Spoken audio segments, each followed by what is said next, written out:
नमस्कार दोस्तों, जॉब वाला 24/7 में आप लोगों का स्वागत है। इंडियन ऑयल कॉर्पोरेशन के तरफ से नया रिक्रूटमेंट निकला है जो कि अप्रेंटिस का जॉब है, जिसका डिटेल्स आपको उसका ऑफिशियल वेबसाइट पे देखने को मिल जाएगा।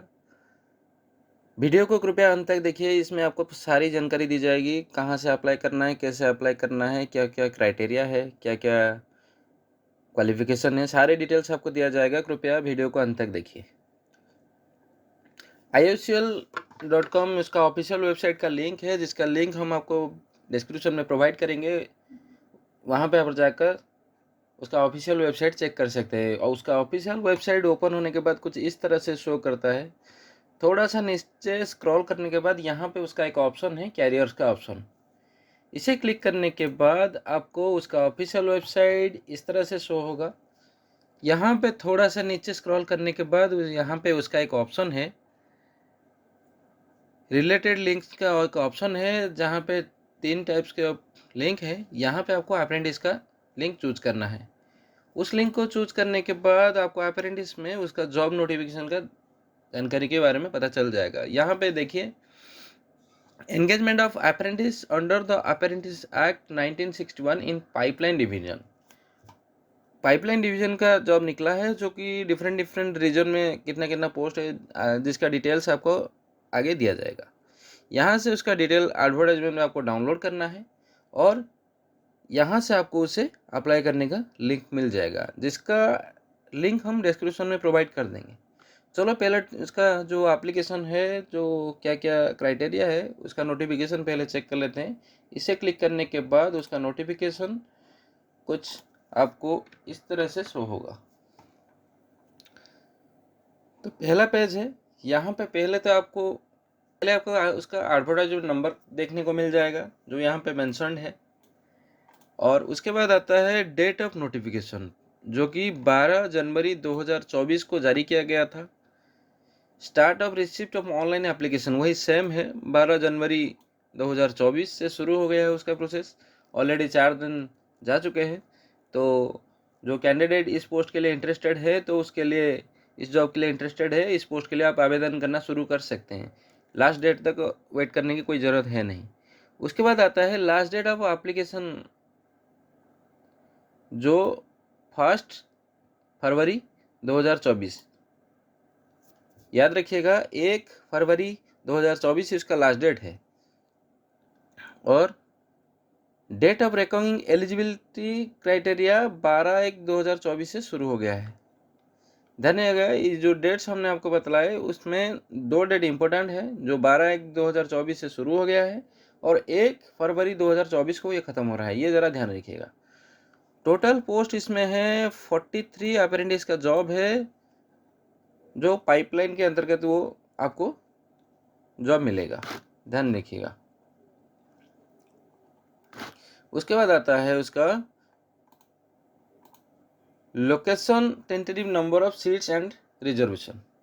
कौन से लोकेशन पे कितना कितना पोस्ट है, कितना कितना पोस्ट का वैकेंसी निकला है, उसके बारे में डिटेल्स है।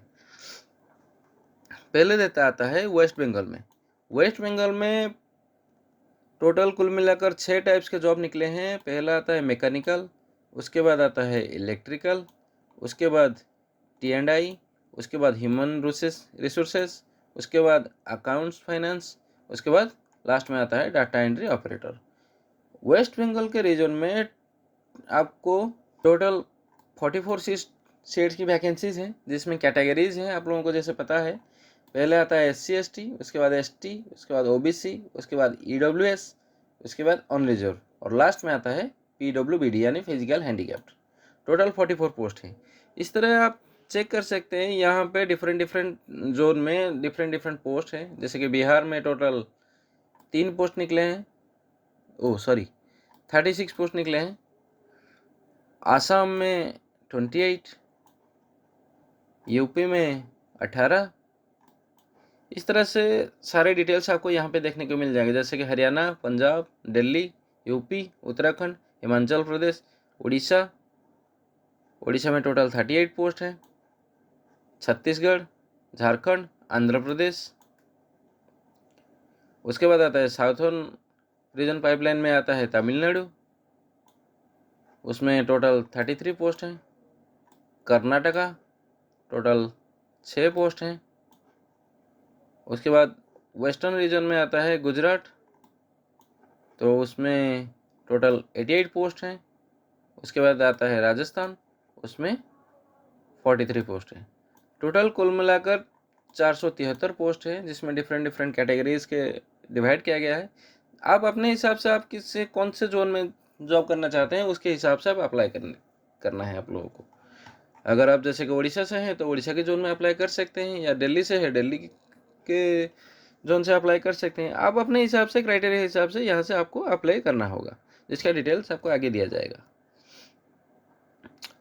उसके बाद चलते हैं, ये जो जॉब्स निकले हैं यहाँ पे एक ऑप्शन है, मतलब जो फिजिकल हैंडीकैप्ड हैं वो जो पोस्ट अप्लाई करेंगे उसके लिए कुछ रूल्स हैं, कुछ रेगुलेशंस हैं, जो आप लोगों को चौथे पेज पे देखने को मिल जाएगा। जैसे कि यहाँ पे देखिए, for data entry operator for the domestic data entry operator, इसके लिए क्या होना ज़रूरी है। अगर कोई फिजिकल हैंडीकैप्ड है, हार्ड ऑफ हियरिंग, सुनाई ठीक से देना चाहिए, या वन लेग और बोथ लेग का इसका अगर कुछ इशू है तो वो अप्लाई कर सकता है।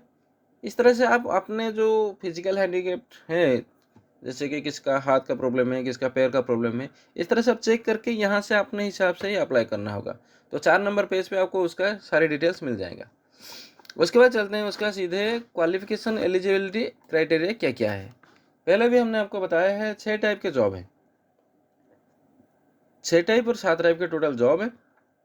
अलग अलग पोस्ट के लिए अलग अलग क्वालिफिकेशन की ज़रूरत होगा, तो ध्यान रखिएगा। तो पहले आता है technician apprentice mechanical.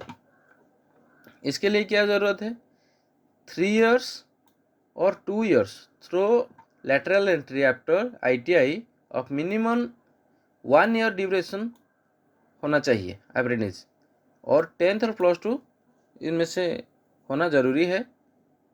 Full time diploma in any of the following discipline engineering from government recognise institute, जैसे कि मैकेनिकल इंजीनियरिंग होना ज़रूरी है या ऑटोमोबाइल इंजीनियरिंग होना ज़रूरी है, ये ध्यान रखिएगा अगर आप टेक्नीशियन अप्रेंटिस के मैकेनिकल के पोस्ट के लिए अप्लाई करने हैं तो सेम चीज़ है टेक्निकल अप्रेंटिस इलेक्ट्रिकल के लिए, इलेक्ट्रिकल इंजीनियरिंग होना ज़रूरी है या इलेक्ट्रिकल एंड इलेक्ट्रॉनिक्स इंजीनियरिंग होना ज़रूरी है। तो ध्यान रखिएगा, ITI में अगर आपने 3 साल का कोर्स कंप्लीट किया है, मतलब तो 2 साल का कोर्स और 1 साल का अप्रेंटिस किया है, तो आप इसके लिए एलिजिबल हैं, ये ध्यान रखिएगा। और इंजीनियरिंग वाले भी अप्लाई कर सकते हैं। इसके बाद आता है technician apprentice telecommunication and instrumentation. तो इसके लिए 3 साल और 2 years through lateral entry after ITI of minimum 1 year duration, और 10th और +2 का क्वालिफिकेशन होना ज़रूरी है। फुल टाइम इन डिप्लोमा किया होना ज़रूरी है। 3 साल का डिप्लोमा होना ज़रूरी है, या ITI के बाद 2 साल लैटरल एंट्री में इस 6 कैटेगरीज में डिप्लोमा किया होना ज़रूरी है, या इंजीनियरिंग होना ज़रूरी है, जैसे कि electronics and communication engineering, electronics and telecommunication engineering, उसके बाद electronics and radio communication engineering, instrumentation and control engineering, instrumentation and process control engineering, electronics engineering. ये 6 में से कोई भी एक डिग्री आपके पास अगर है तो आप इस पोस्ट के लिए अप्लाई कर सकते हैं। उसके बाद आता है चौथे नंबर पे trade apprentice assistant human resource. Full time bachelor degree इसके लिए चाहिए फॉर गवर्नमेंट रिकॉग्नाइज्ड इंस्टीट्यूट। कोई भी बैचलर डिग्री अगर आपके पास है तो आप इस पोस्ट के लिए अप्लाई कर सकते हैं। इसके बाद आता है ट्रेड अप्रेंटिस अकाउंटेंट का जॉब है। तो full time bachelor degree graduation in commerce from government university से। ट्रेड अप्रेंटिस फॉर अकाउंटेंट के लिए कॉमर्स होना ज़रूरी है, ये ध्यान रखिएगा। इसके बाद आता है data entry operator for fresher apprentice, minimum 12th pass but below graduate. अगर कोई ग्रेजुएट है तो भी वो अप्लाई कर सकता है, या मिनिमम 12th पास होना ज़रूरी है। उसके बाद आता है डोमेस्टिक डाटा एंट्री ऑपरेटर, जो मिनिमम 12th पास। Additional candidate should possess skill certificate of domestic data entry operator. है तो वो अप्लाई कर सकता है। उसके बाद आता है एज क्राइटेरिया। एज क्राइटेरिया क्या होना ज़रूरी है? मिनिमम 18 साल और मैक्सिमम 24 साल होना ज़रूरी है, जो कि 12 जनवरी 2024 को काउंट करके आप अपना एज क्राइटेरिया चूज कर सकते हैं। चूज तो नहीं कर सकते हैं, गलत बोल दिया, मतलब वो काउंट करेगी। मिनिमम 18 साल होना चाहिए और मैक्सिमम 24 साल आज ऑन 12 जनवरी 2024। इसके बाद आता है ड्यूरेशन ऑफ अप्रेंटिस। जो आपने अप्रेंटिस का ट्रेनिंग लिया है उसका ड्यूरेशन कितना होना चाहिए। जो भी 4 टाइप्स के पोस्ट के लिए हमने आपको बताया था। तो पहला तो आता है टेक्नीशियन अप्रेंटिस, जो इलेक्ट्रिकल मैकेनिकल एंड T&I में अगर कोई अप्लाई कर रहा है तो 12 महीना होना चाहिए, यानी कि 1 साल। Trade apprentice for HR and accountant के लिए वही सेम है, 12 महीना। उसके बाद आता है data entry operator and domestic data entry operator, वही सेम 12 महीना होना ज़रूरी है। इसके बाद आपको चलते हैं कंसेशंस एंड रिलैक्सेशन। रिलैक्सेशंस क्या रहेंगे? जैसे कि हमारा 2 डिपार्टमेंट पे आता है। पहले तो आता है एज में क्या रिलैक्सेशन रहेगा, उसके बाद जो परसेंटेज का रिक्वायरमेंट उसने एडवर्टाइज किया है उसमें क्या रिलैक्सेशन है, वो 2 चीज़ आपको यहाँ पे मिल जाएगा। जैसे कि upper age is relaxed by 5 years for SC ST, 5 साल SC ST के लिए, 3 साल OBC के लिए, और कोई फिजिकल हैंडीकैप अगर अप्लाई कर रहा है तो उसके लिए 10 साल, और फिजिकल हैंडीकैप में अगर कोई SC ST है उसके लिए 15 साल, और OBC है तो 13 साल। इस तरह से यहाँ पे आप चेक कर सकते हैं। उसके बाद आता है the percentage of marks required respective trade 50% aggregate. 50% का एग्रीगेट मार्क उसने एडवर्टाइज किया है। जो क्वालिफिकेशन 50% इन एग्रीगेट उन्होंने मांगा है, लेकिन उसमें भी रिलैक्सेशन है जो 5% का है, जो SC ST and physical handicap के लिए मिलेगा। तो उन लोगों के लिए 45% एग्रीगेट मार्क वो अप्लाई कर सकते हैं। इस तरह से आप यहाँ पे चेक कर सकते हैं, और कुछ क्राइटेरियाज हैं। उसके बाद आता है सिलेक्शन मेथड। सिलेक्शन मेथड क्या रहेगा? Selection process will be consist of a written test. Only written test के माध्यम से ही आपका सिलेक्शन प्रोसेस ही होगा, और कोई दूसरा तरीका है नहीं। पहले आता है किस टाइप का क्वेश्चन बढ़ेगा।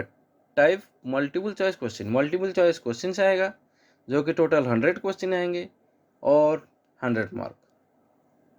Each correct answer shall be carry 1 mark. हर एक सही आंसर पे आपको 1 मार्क मिलेगा। और ध्यान रखिएगा कोई नेगेटिव मार्किंग नहीं है, कोई नेगेटिव मार्किंग है ही नहीं।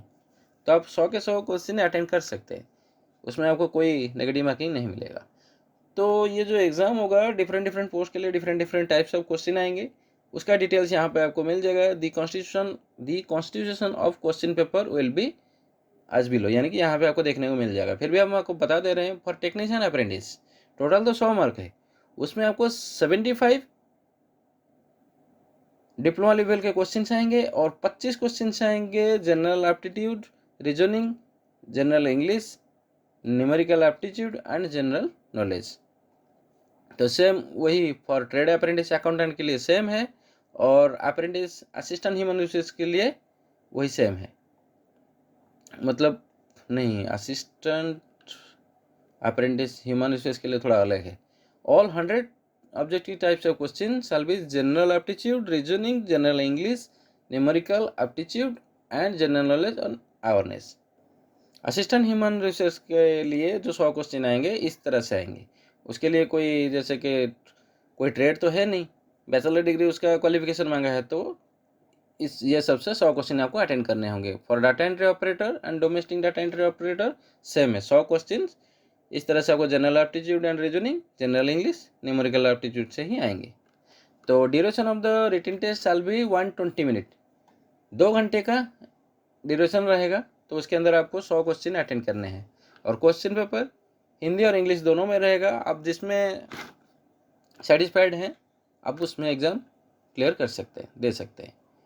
तो यहाँ पे एक ऑप्शन मेंशन्ड है, final selection for engagement of apprentice will be based on the written test mark as per merit. ध्यान रखिएगा फाइनल सिलेक्शन आपका रिटन टेस्ट के मेरिट बेसिस पे ही होगा। जो यहाँ पे मेंशन्ड है। तो आप यहाँ से चेक कर सकते हैं। और भी कुछ जानकारी यहाँ पे आपको मिल जाएगा, लेकिन आप यहाँ से चेक कर सकते हैं। जो भी इम्पोर्टेंट पॉइंट्स हैं हम आपको वीडियो में बता दे रहे हैं। नोटिफिकेशन का लिंक भी हम आपको प्रोवाइड कर देंगे, तो आप वहाँ से डाउनलोड कर सकते हैं, लेकिन आपको हमारे टेलीग्राम चैनल से वो आपको डाउनलोड करना पड़ेगा, ये ध्यान रखिएगा। तो सीधे चलते हैं उसके बाद 10 नंबर पेज पे क्या क्या डॉक्यूमेंट लगेंगे। जैसे कि requirement before filling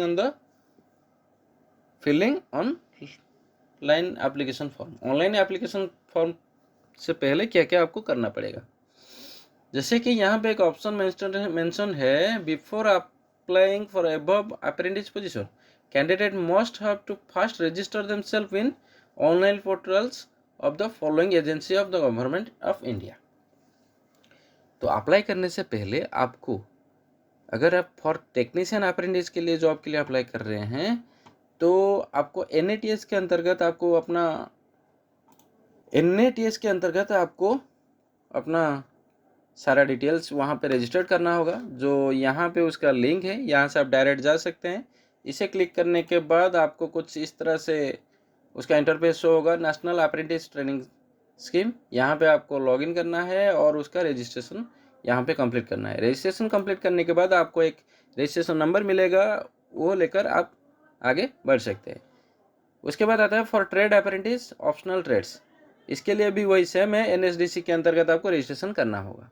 after successful registration with the above agencies, a registration number will be generated and the candidate has to mention this registration number while applying for apprentice positions in the Indian Oil Pipelines portals।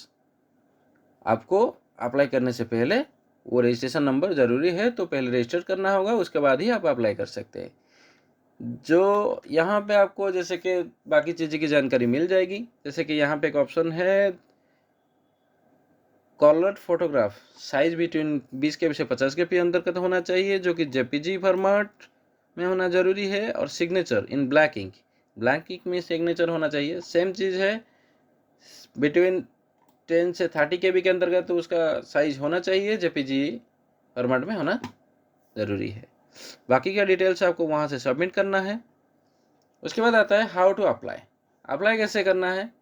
Candidate meeting the prescribed eligibility criteria should visit our IOCL website and apply online 12 January 2024 till 1 February 2024 by 6 बजे तक, शाम के 6 बजे तक आप apply कर सकते हैं। लास्ट डेट है 1 फरवरी 2024, याद रखिएगा।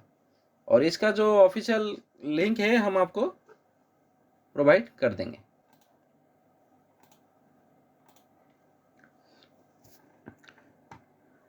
इस तरह से सारी डिटेल्स तो हमने आपको प्रोवाइड करवा दिया है। और ध्यान रखिए, यहाँ पे आपको कुछ और डेट्स भी मिल रहे हैं। जैसे last date of submission of application तो आपको बताया दिया है।